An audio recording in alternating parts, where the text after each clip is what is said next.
बिना मेहनत के तक तो ताज नहीं मिलते, बिना मेहनत के तक तो ताज नहीं मिलते, और ढूंढ लेते हैं घने अंधेरों में भी अपनी मंजिल, और ढूंढ लेते हैं घने अंधेरों में भी अपनी मंजिल, क्योंकि जुगनू किसी रोशनी के मोहताज नहीं होते, क्योंकि जुगनू किसी रोशनी के मोहताज नहीं होते। चलिए आइए दोस्तों, मैं पप्पू कुमार आपके अपने YouTube channel RK T classes में स्वागत करता हूं।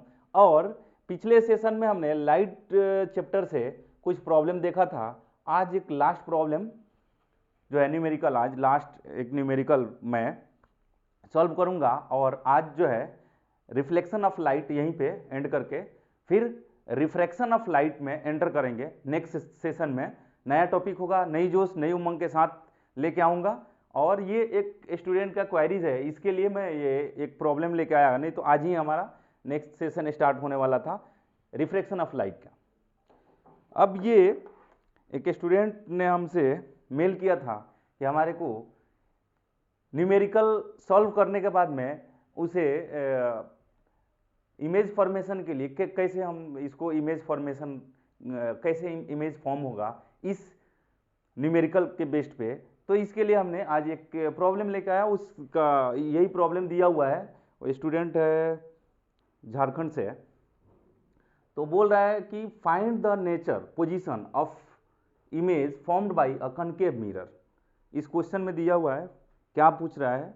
नेचर पूछ रहा है, पोजीशन पूछ रहा है। Nature position formed by a concave mirror है, उसका नेचर पोजीशन पूछा जा रहा है। When an object of size 1 centimeter is placed at a distance of 15 centimeter। 15 centimetre distance पे कोई ऑब्जेक्ट रखा हुआ है और उसका साइज भी दिया हुआ है कितना, 1 centimetre. Then give focal length of mirror is 10 centimetre, और फोकल लेंथ भी बताया जा रहा है 10 centimetre. Also draw the diagram और इमेज फॉर्मेशन के लिए बोला जा रहा है। ये इमेज फॉर्मेशन, ये पार्ट जो है ना वो स्टूडेंट का है, क्वेरीज है, ये इसको आप बनाओ। तो चलिए हम इसको देखते हैं। इसमें कुछ भी नहीं है, साइन कन्वेंशन लेंगे, इसका इमेज पोजीशन इसका फाइंड कर लेंगे, इमेज का हाइट फाइंड कर लेंगे। तो इमेज का हाइट फाइंड करेंगे तो उससे हमारे को मालूम चल जाएगा कि ये इमेज जो है रियल है इन्वर्टेड है क्या है, इससे मालूम चल जाएगा हमारे को। उसके बाद में हम इसको ड्रॉ करेंगे। तो चलिए देखते हैं इसमें है क्या। इसमें सबसे पहले हम गिवन डेटा लिखेंगे। गिवन डेटा में क्या दिया हुआ है? गिवन में क्या दिया हुआ है? गिवन में दिया हुआ है ऑब्जेक्ट हाइट।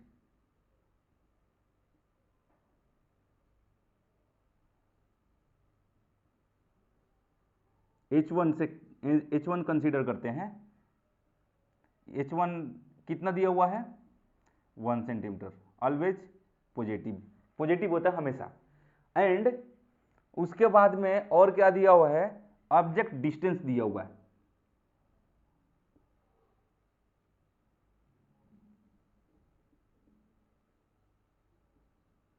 ऑब्जेक्ट डिस्टेंस, इसको हम U से डिनोट करते हैं, और ये दिया हुआ है, ये ऑब्जेक्ट डिस्टेंस है 15 सेंटीमीटर।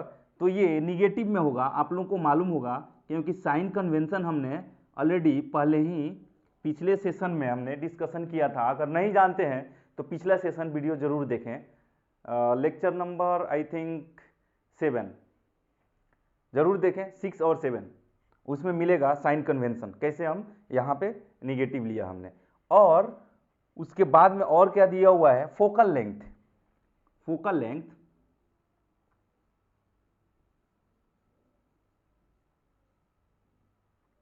क्या दिया हुआ है? F से डिनोट करते हैं, ये दिया हुआ है 10 सेंटीमीटर। इसको भी माइनस ही कंसीडर करेंगे, इसको भी माइनस ही कंसीडर करेंगे। क्यों करेंगे? पिछले सेशन में दिया हुआ है। और हमें फाइंड क्या करना है? Image position. तो इमेज डिस्टेंस,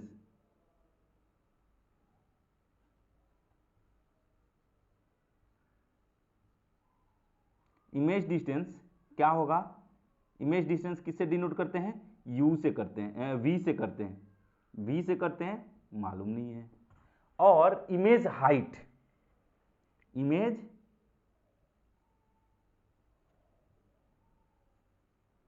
हाइट ये भी हमारे को फाइंड आउट करना है। इसको हम करते हैं H2 से डिनोट करते हैं, ये भी हमारे को फाइंड आउट करना है। क्लियर?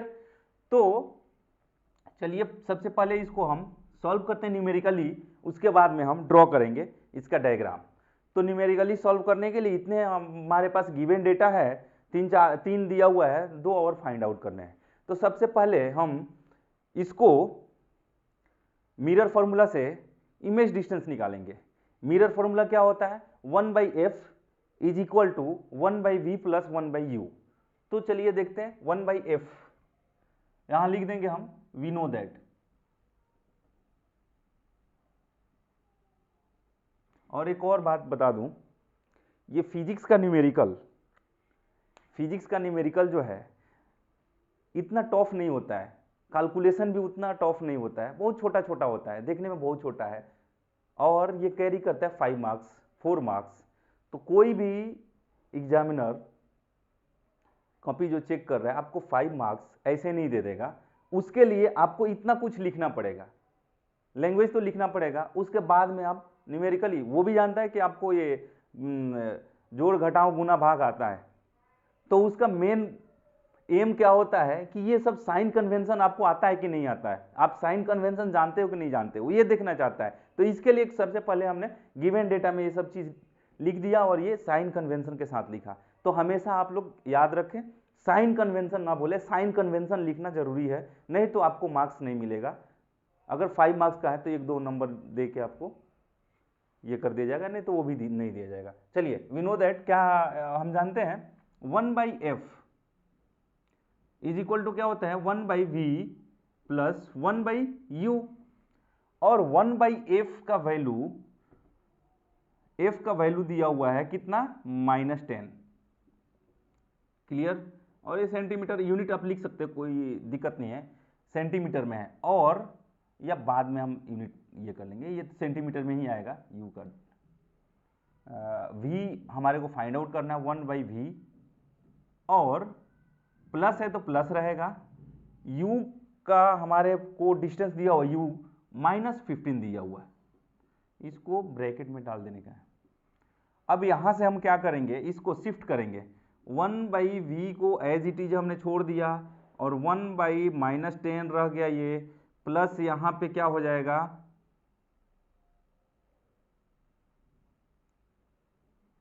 इधर जाएगा तो शिफ्ट होगा तो माइनस हो जाएगा, और ये माइनस तो ऑलरेडी है ही, ये तो रहने दो, इसका कोई इशू नहीं है। तो ये हो गया। अब यहाँ पे क्या हो जाएगा, 1/v इज इक्वल टू क्या हो जाएगा, -1/10, और यहाँ पे प्लस 1/15 हो जाएगा, और 1/v इज इक्वल टू क्या हो जाएगा, 1/v इज इक्वल टू क्या हो जाएगा, इनका एलसीएम हो जाएगा 30, और यहाँ से क्या हो जाएगा -3 हो जाएगा, और ये क्या हो जाएगा +2 हो जाएगा। यहाँ से 1/v इज इक्वल टू क्या दे देगा, यहाँ पे -1 डिवाइडेड बाई 30 दे देगा, therefore v is equal to क्या हो जाएगा, -30 सेंटीमीटर।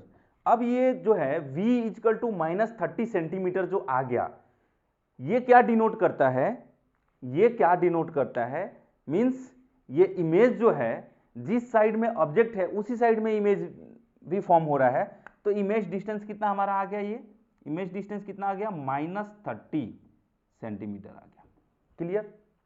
अब हमें क्या फाइंड आउट करना है, अब हमें फाइंड आउट करना है हाइट, क्योंकि पोजीशन तो हमारे को मालूम हो गया, पोजीशन के बाद में और हमारे को क्या चाहिए, नेचर चाहिए।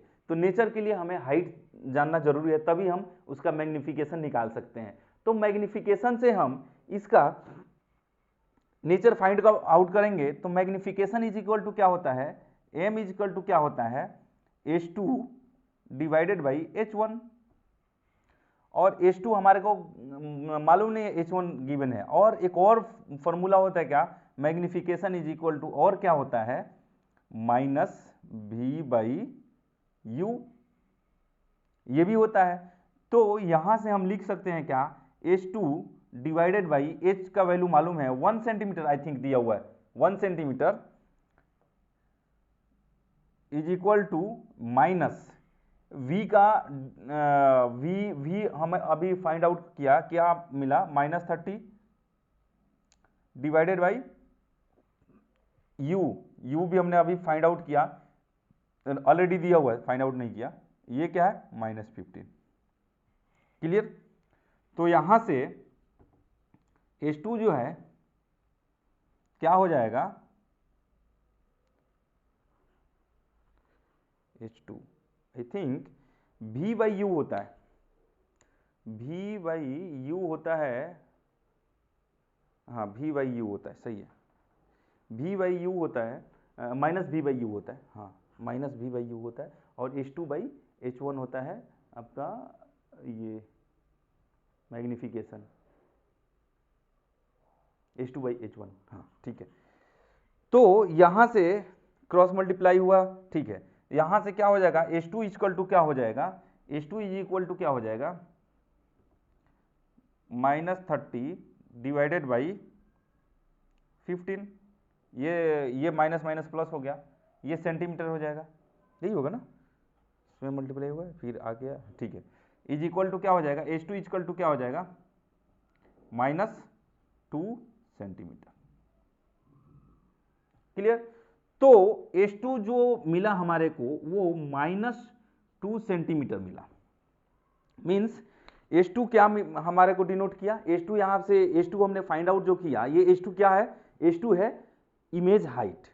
अब यहां पे इमेज हाइट माइनस में आया, दैट मीन्स ये क्या है, इन्वर्टेड है, उल्टा है, और इमेज डिस्टेंस जो आया वो भी माइनस में आया, दैट मीन्स इमेज क्या है, इमेज किस साइड में है, जिस साइड ऑब्जेक्ट है उसी साइड इमेज है। तो आप लोग इसको पहले तो स्क्रीनशॉट ले लो, फिर मैं इसका डायग्राम बनाता हूं। चलिए देखते हैं इसका डायग्राम कैसे फॉर्म होता है।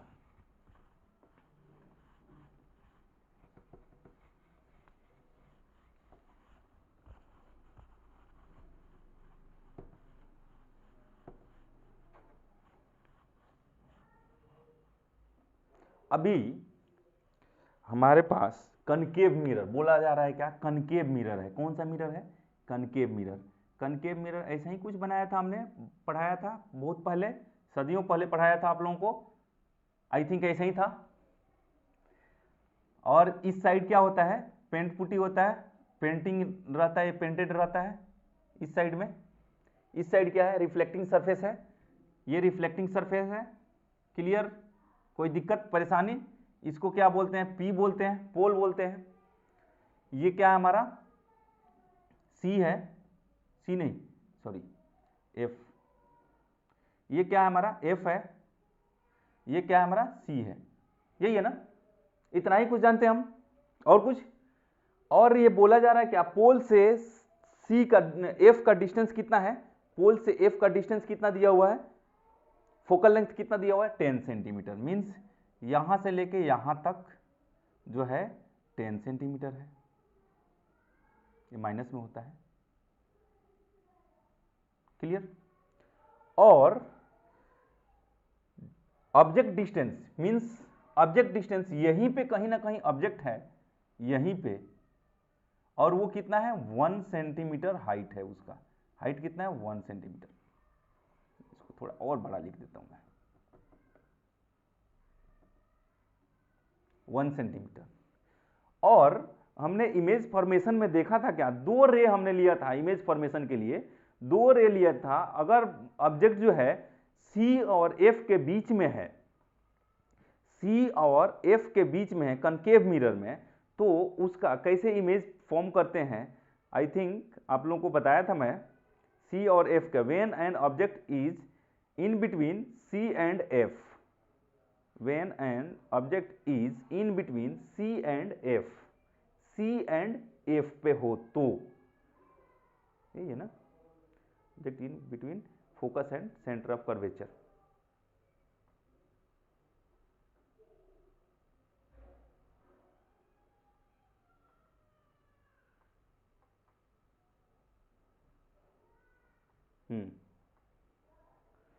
When an object in between C and F, तो सी एंड एफ पे है, तो सबसे पहले एक तो यहां से रे जाएगा, पैरेलल जाएगा, और दूसरा रे जो होगा, थोड़ा और सी थोड़ा और अलग बना देता हूं मैं, ये सी है, दूसरा रे जो होगा, दूसरा रे वो कुछ ऐसे ही आएगा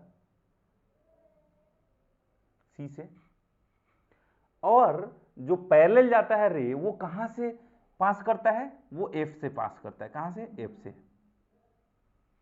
ऐसे ही कहीं आएगा, ऐसे, क्लियर। और वो कहीं ना कहीं जाके मीट किया, ये थोड़ा स्पेस कमी है, मैं इसको इरेज करके फिर से इनलार्ज बनाता हूं मैं, क्योंकि देखने में अच्छा नहीं लग रहा है। हमारे पास तो डेटा मिल गया, इसी डेटा के अकॉर्डिंग हम बनाएंगे। ये थोड़ा बड़ा बना देता हूं मैं,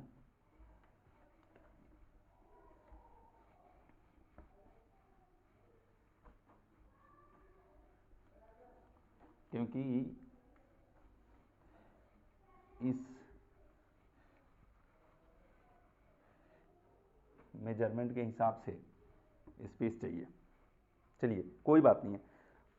सपोज यही हमारा कहीं ये मिरर है,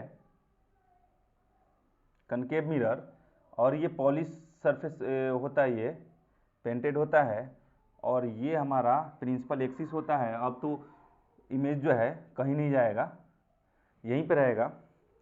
ये हमारा एफ है, ये हमारा सी, अभी कंसीडर नहीं करेंगे, और ऑब्जेक्ट जो है in between C and F. तो एक तो हमारा इसके टॉप से ऐसे सेंटर ऑफ कर्वेचर से चला जाएगा, और दूसरा इसके पैरेलल आएगा, और ये भी कहीं जाके इधर मीट करेगा, तो इधर ही कहीं ऑब्जेक्ट बनेगा, इधर ही कहीं ऑब्जेक्ट बनेगा, और रियल एंड इन्वर्टेड होगा। तो यहाँ पे हमारा सी है, ये हमारा 10 है, तो यहाँ से भी ये 10 हो जाएगा। ये यहाँ से यहाँ तक का डिस्टेंस कितना हो जाएगा? 20 हो जाएगा। और यहाँ से यहाँ तक का डिस्टेंस कितना है? ये 10 है। और ऑब्जेक्ट डिस्टेंस कितना है? यहाँ से लेके यहाँ तक 15 है। और इमेज डिस्टेंस कितना है? यहाँ से लेके यहाँ तक का डिस्टेंस कितना आया हमारा? 30 आया। हाँ 30 आया। ये डिस्टेंस कितना है हमारा? 30 है। तो और इमेज हाइट कितना है हमारा? 2 सेंटीमीटर है। तो यही हमारा डायग्राम बना। फ्री हैंड से बनाया हूं, इसके लिए ऐसा दिख रहा है। अगर इसी को स्केल प्रोटेक्टर से बनाओगे तो छोटा स्पेस में अच्छा सा ये बन जाएगा। कोई ये नहीं है, 1 सेंटीमीटर इतना बड़ा भी नहीं होता है और इतना छोटा भी नहीं होता है। तो हमने मेजरमेंट जो है फ्री हैंड से किया, इसके लिए ऐसा दिख रहा है। तो इस टाइप का जो भी प्रॉब्लम होगा ऐसे ही बनाएंगे और मार्क्स मिलेगा। जब भी आप डायग्राम बनाओ, आप जो है पेंसिल और प्रोटेक्टर के हेल्प से बनाओ, डायग्राम अच्छा होगा। तो फिर मिलेंगे नेक्स्ट सेशन में। नई टॉपिक होगा, नई जोश नई उमंग के साथ। और मैं यही बोलूँगा कि आप लोग अभी तक मिरर फार्मूला और मिरर में और रिफ्लेक्शन ऑफ लाइट में जितना भी हमने टॉपिक कवर किया उसको रिकॉल कीजिए, उसको रिवाइज कीजिए और उस पर अधिक से अधिक प्रॉब्लम सॉल्व कीजिए, क्योंकि आज ये सेशन लास्ट हो रहा है रिफ्लेक्शन ऑफ लाइट का। फिर हम अगर आपका कोई भी क्वायरीज होगा तो उसको हम उसका सेशन लेके आएंगे। लेकिन मैं उम्मीद करता हूं कि आप लोग अधिक से अधिक इस पे प्रॉब्लम सॉल्व करेंगे, अधिक से अधिक उसको कंसेप्ट क्लियर तो हो ही गया है, अधिक से अधिक रिवीजन करेंगे, रिकॉल करेंगे। जब तक रिकॉल नहीं करेंगे तब तक प्रॉब्लम सॉल्व नहीं होगा। कंसेप्ट रिकॉल कीजिए, कंसेप्ट क्लियर तो है ही, उसको रिवीजन कीजिए, प्रॉब्लम को रिवीजन कीजिए, तो ही आप प्रॉब्लम अधिक से अधिक सॉल्व कर सकते हैं। तो फिर मिलते हैं हम नेक्स्ट सेशन में। और लास्ट में यही बोलूंगा, मंजिल तो मिल जाएगी भटकते ही सही, मंजिल तो मिल जाएगी भटकते ही सही, गुमराह तो वो है जो घर से निकलते ही नहीं। तो आप लोग कोशिश कीजिए, कोशिश कीजिएगा तो ही कुछ हो पाएगा, नहीं तो बिना कोशिश का कुछ नहीं होगा। ट्राई कीजिए, अधिक से अधिक प्रॉब्लम सॉल्व कीजिए, अपना गोल अपना एम अचीव करके रहिए। फिर मिलते हैं नेक्स्ट सेशन में, तब तक के लिए जय हिंद।